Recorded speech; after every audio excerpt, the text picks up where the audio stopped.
Just news today. Your thoughts on Tiago's award? Oh, it's out? Yes, it's out. Okay. 10 a.m. Okay, that's good. I didn't know it was out today.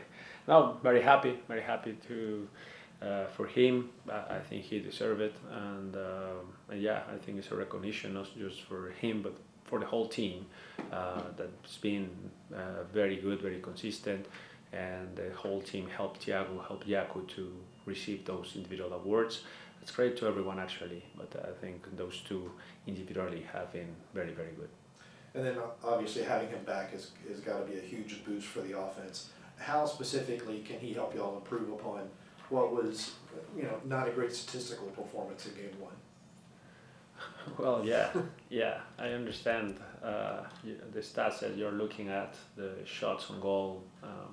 I think we got into good areas in certain moments. I think premises zones we got the same amount as Columbus. It was hard for Columbus as well to get clear chances if it is not for some of the set pieces in the first half. They didn't create too much. 2 goals came out of transition moments. The second one was worse, I think, because it was closer to our goal, individual defending inside the box. But I don't think also they create a lot. So I understand the shots on goal, and that's a stat that isolated from the whole game looks bad, but I think it was defensively not a bad game. We were denying many chances for them. I think it's one of the less expected goals for Columbus at their house in the whole season. So I think defensively we did some good things. Of course, I'm happy with the 2 goals we conceded, but also then on the other side of the ball, offensively, I think we were lacking the final pass, the final touch, a couple more connections. There are a couple half chances that we created that we couldn't finalize, especially in the first half. One very good ball from Tristan to Gigi inside the box. After that, Shande has the opportunity to shoot with the left foot. After that, an inverted cross that Brooks was completely free. If we connect that one, it was a clear chance on goal. A couple of those that I think we were lacking, that little final pass.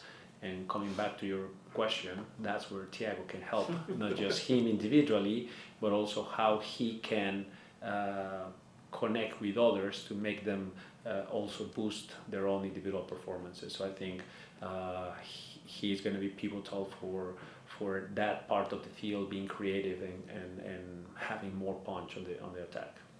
When you're facing a must-win game, you change the formation a little bit to try to clog the middle against Columbus, but that's not how y'all played the most of this season. Is it a just go for broke type style in a must-win game, or how do you approach this kind of mentally, philosophically, tactically? I don't understand that phrase. Go for. You have to win. Oh. Go for broke. Throw everything forward. Just try to outscore the opposition. It's the all-in. All in. Yeah, there we go. Yeah, just like that. For us, it's an all-in game. Okay. We have to put everything, the best we have, the best mental performance we have, the best individual performance, the best collective performance, the best defensive performance as well. So we have to put the best of the best that we have on the field, regardless of the opponent, of the lineup that I choose or the formation. We have to give the best, and it's a must-win game for sure. You have to win to go through or to earn the third game. We're at home, and we need to come back to being us at home. I think throughout the year we have played fantastic games at home, electric games with a lot of energy. We need that type of performance tomorrow to succeed. Gonzalo, what are some things that you noticed in the last game that can help you guys get a win tomorrow? In what sense? Just in an all-around sense, attacking, pressing, that sort of thing.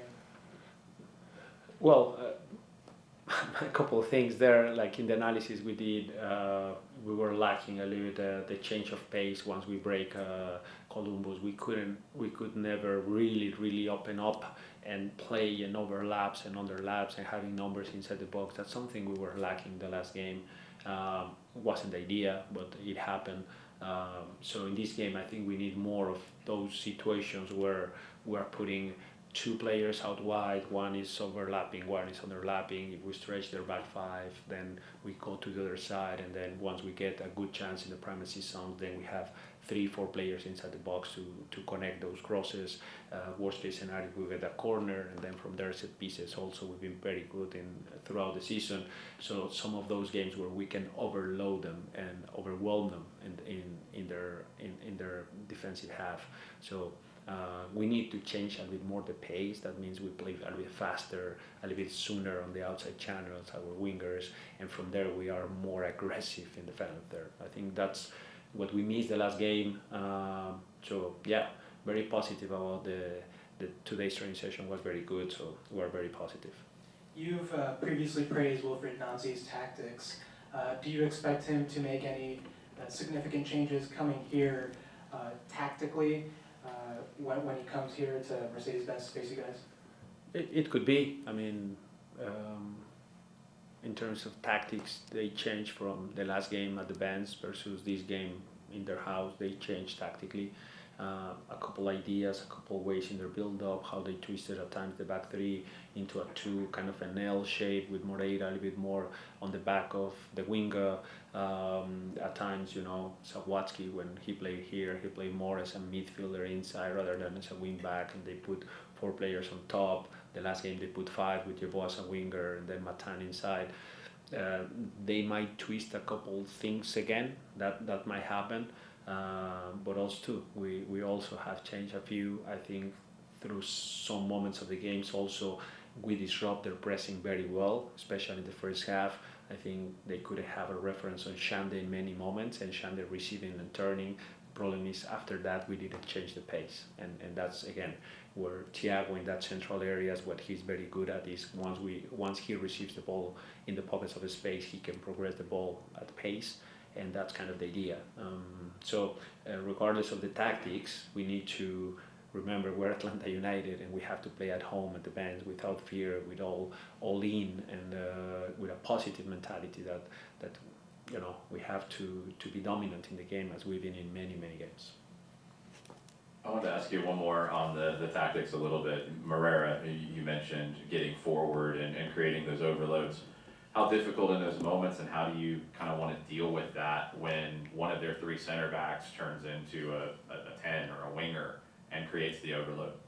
Yeah, well, in the last game, that's the reason why we put a Gianni in there, kind of 3 midfielders flat.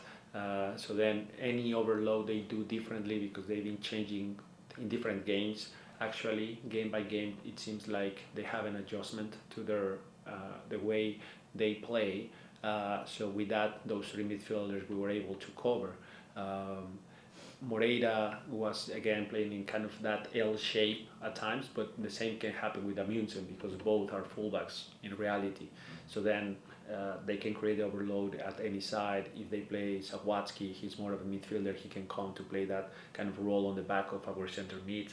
So there are different ways to skin a cat, that's the saying. There are different ways to solve those problems. What I want is my team, yes, we are aware and we respect the way they build, but we are also very confident in the way we play offensively and the way we disrupt opponents and the way we unbalance backlines and the way we score many goals in the season. So I want my team to be more thinking on how we are going to hurt them when we have the ball. And yes, defensively we have to be smart and we have to be alert, but we have to be more the team that is in dominance of the game. 2 young players you mentioned, Jay, who had big, I think tasks in this game on the road in the playoffs. How did you feel that your 2 academy produced guys and Jay and Caleb performed in the playoffs?